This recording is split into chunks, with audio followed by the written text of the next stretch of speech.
Hello and welcome back to the show. This week's guest is another face from the world of W Series, fresh from the opening round of the 2021 season at the Red Bull Ring in Styria. I'm talking about Lilly Brame. She's a race mechanic who'll be working at W Series for the entire 2021 season. We caught up earlier in the week to chat about the first race of the year, how she fell in love with motorsport, what W Series means to her, and much more. I hope you enjoy our conversation.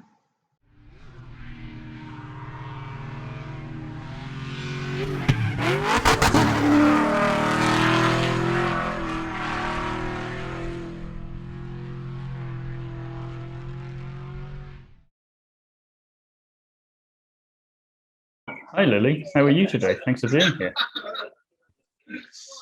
Hi, I'm good, thanks. Thanks for having me. How are you? Not too bad, thank you.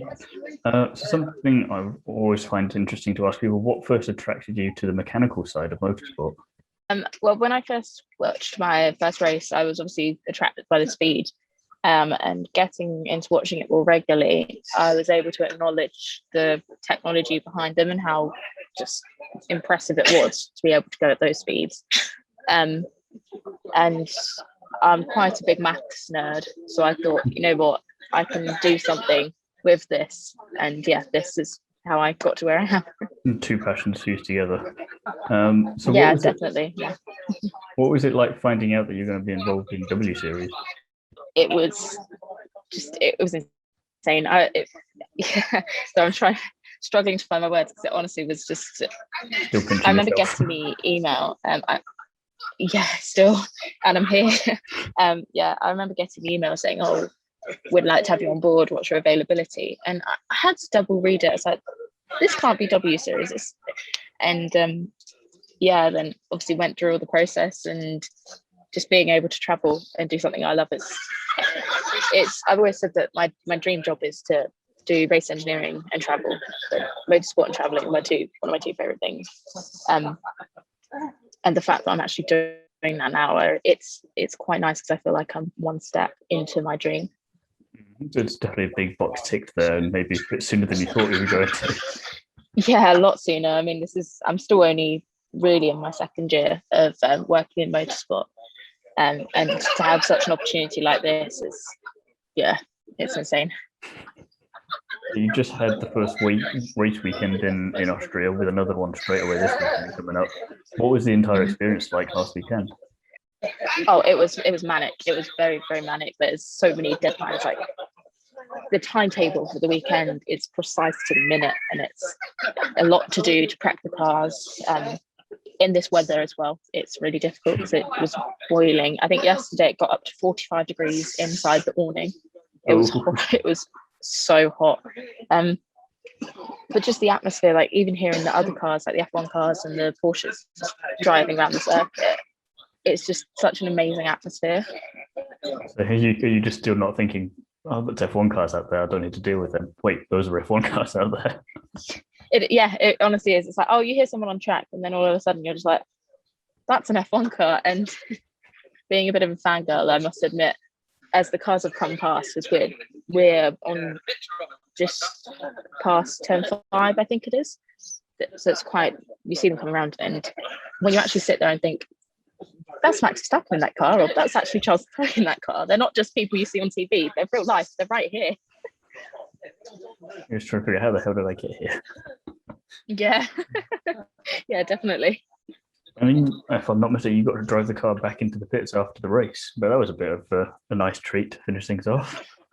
I did. The top 3 obviously cars were still in the sort of pits area, and the drivers had gone up, and obviously they've just done the race. They don't really want to have to drive it up, so we hooked it up to one of the quad bikes. And because I'm the smallest of the team who were working on that car, they just said to me that you're gonna have to get in and you're gonna have to drive it up the hill. And I was petrified. I was like, I'm gonna crash this car. But it wasn't too bad actually. Yeah, it was really good fun, and I checked my heart rate afterwards, and it was just through the roof.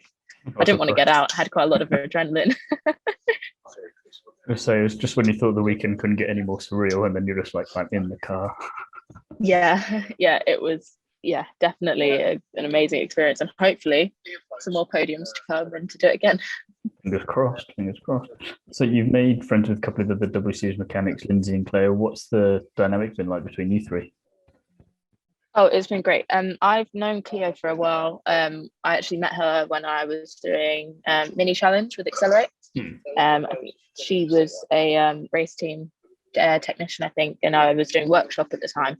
So I'd met her at one of the Christmas parties, and I'd seen her a couple of times around the workshop when she had been there. So I'd known her before, and I've shared a room with her when I did my first race weekend as well. So we'd obviously have that sort of friendship there. And then Lindsay, when we found out that we were doing this program, has added me on Instagram, and we'd got to chatting a lot before we'd even met each other here. So I knew that they were lovely girls, and yeah, it's been really nice having them there, definitely.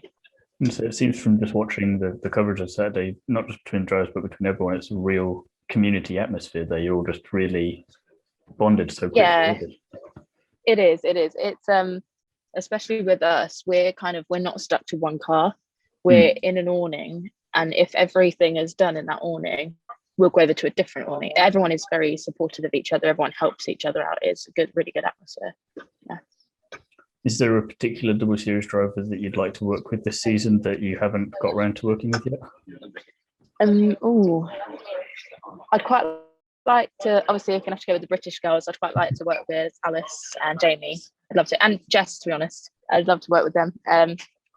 Yeah, I had the chance to work with Bruna in Anglesey test week, and she's really lovely. So is this is really bad. I work in the series and I'm still terrible at pronouncing their names. Is it Sidikova? That's how I've been pronouncing absolutely it. Lovely as well. Yeah, okay, yeah. I'll take it as that's what it is then. But yeah, no, they're honestly they are really lovely girls. They really are. I think they're really grateful to be there, and yeah. I love the atmosphere of it. Do you think that you're a more competitive person now that you're working in the paddock? Oh, I've always been competitive. Always been competitive. So the look came on your face there immediately, straight competitive mode. Oh yeah, I mean it's I think to be in motorsport you have to be competitive, because there's always it's always an extra step pushing you to want to do better. Like even when it comes to putting bodywork back on the cars, I'm like, right, I'm gonna do it quicker than he is. Just down to small things like that. But yeah, just being in motorsport, you have to be competitive, because if you're not, you're kind of off your game and you're not paying as much attention, because you want to make sure that car is optimized to win. Are there any other forms of motorsport that you enjoy or would like to be involved in the future, now that you've made a massive step already? So why not let's cast the net out there? Yeah, just go for it. Let's just go for F1 next season. Yeah. No, I really like endurance racing. I like GTs quite a lot. I've done a few rounds in like GT Cup, and what else did I do? I did the Ginetta G55 Cup, so that was also like the sort of thing that I enjoy doing. But I actually prefer the racing in the GTs, because I feel like it's a bit more close. In single-seater racing, like Formula One specifically, you've got the front runners and they just pull away. Whereas in sort of like British GT, you've got the GT3s and the GT4s. So there's two separate competitions running within one. And it does make it a lot more competitive, definitely.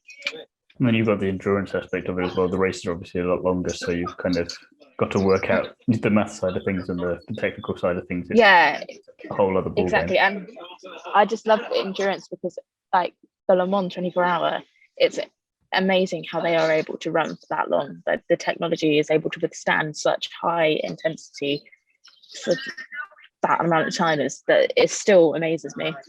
Is that on your list of things to try and get involved in as well then? We'll see. We'll see. It's definitely on the list, but you wouldn't say no. Whether it's going to happen sooner or later, I'm not too sure. Oh, of course not. So, switching up a little bit, where would you live if you could live anywhere in the world? Well, being in Austria at the moment, it is absolutely gorgeous here. So I wouldn't mind living here in the Styrian Hills. I think that'd be quite a nice little location. Or Italy. Absolutely love Italy. Love everything about it, the food, the language, just the mannerisms, just yeah. I can't disagree with you on either of those. Yeah. You're selling them to me and more interested. Yeah. So then I feel like based off that answer, I might have an inkling as to this one, but what's your favourite food? Pasta. And say 50-50 pasta or pizza there. I thought you were going to say so. Oh, no, it's always pasta. Don't get me wrong, I like pizza, but it's more, I'm not, obviously I'll eat a Domino's, but it's the proper Italian rustic pizza. That's the one that I really like. But no, pasta I absolutely love. Although going to the gym and having to be on a bit of a diet, it's a bit difficult to eat as much pasta as I would like. So it's usually if I've gone for a good couple of hours, gone for a run, gym, that sort of thing, or if I've gone and done a track day or something, I'll have sort of like rice and maybe salmon or chicken or something like that. That's what I have to eat. But if I had a choice, I would just eat carbonara, gnocchi, all that all the time. So you've got to have the cheat meal once a week, though, haven't you? So exactly. I think I do have the cheat meal a bit more than once a week. But it's all right. So then finally, what does W Series mean to you? Not only has W Series given me that extra step that I needed to realise that I am at a level in my career where I can do international motorsport, it's also shown me that it's a lot more inclusive, and having this all-female championship, which is supported by F1, it's definitely a progress step for women in motorsport. Also, when we went during the races and qualifying practice sessions, we are in the same pit lane as the F1 teams, and they have their garage doors open. So it's been quite nice that I've had the opportunity to have a look in there and see how they're operating. I know a couple of engineers and mechanics in a few of the teams. And I was hoping to go in the garages this week, but obviously COVID bubbles is a bit of a pain at the moment, so can't. But hopefully later on in the year, if things have eased up a little bit, I might be able to go and have a little bit of a view around some of the garages, which would be lovely. I'm only a little bit envious. Yeah. It's okay, it's fine. It is when you hear the whole story of W Series near F1 garages, it's good, and I absolutely love being here. But I will say it's long days, very very long days. So this is the first day off that we've had in a while, and to be fair, it's been nice to just have a day with the guys and to sort of, you come back from the track around about 8 o'clock and you need a beer. It's a must-have. You sit down in the bar, have a beer, go to bed. That doesn't sound too bad to me, to be honest. I could get on board with that. Well, working in 45-degree heat awnings. I'll say that bit's not the bit that's being sold to me, but everything else. Yeah, definitely. You probably wouldn't have minded a little bit of rain at the weekend there, just to cool things down a bit.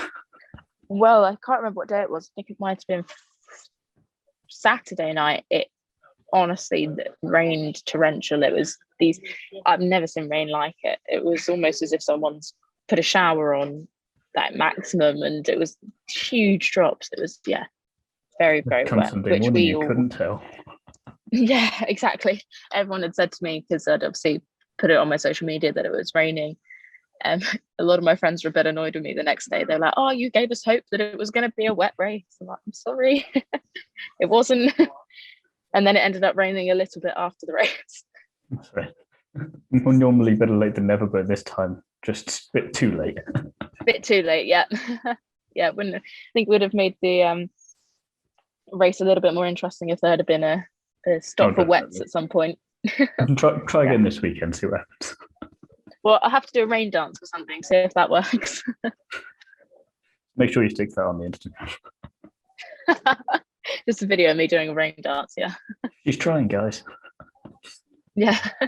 Well, to be fair, we did we were watching F1 going past, and I said to one of the other guys that my friend was annoyed that he was like, "Oh, it's your fault that it's not raining," and joking around. And as we said that, it was like, "Oh yeah, I can control the weather." As we said that, a huge gust of wind came, because I said I wanted to lower the temperatures if I could control the weather, and this gust of wind came, and we'd have just sat there like, she controls the weather.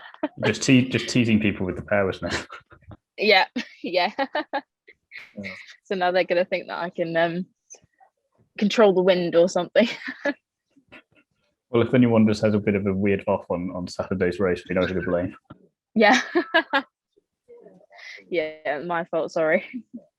Well, it's been a pleasure chatting with you, and best of luck this weekend again with W Series, and obviously for the rest of the season. It's going to be great seeing it on the F1 weekend and in all the brilliant locations that it's going to be Yeah. racing in. So, so thanks for being here. Yeah, definitely.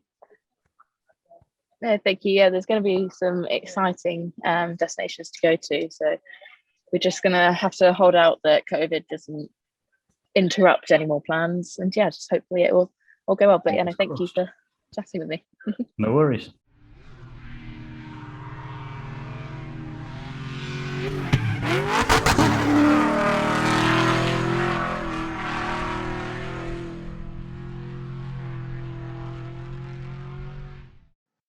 It was great to catch up with Lilly and get an insight into what it's like being one of the many incredibly important people working behind the scenes in motorsport. I want to thank her again for coming onto the show, and I urge everyone watching and listening that hasn't already done this to go and check out W Series this weekend as round 2 takes place in Austria. Join me again soon when I'll be chatting to another famous face from the world of motorsport, and in the meantime, don't forget to like, comment and subscribe, and check out the other videos on my channel. Away from YouTube, you can find me over on DriveTribe, and feel free to follow me on Instagram at t.elbers.daily.drivetribe. You can also find me over on GP Grandstand TV, where I'm part of the weekly podcast. And all of that information will be down in the show notes if you want it. Thanks for listening, and I'll see you again soon.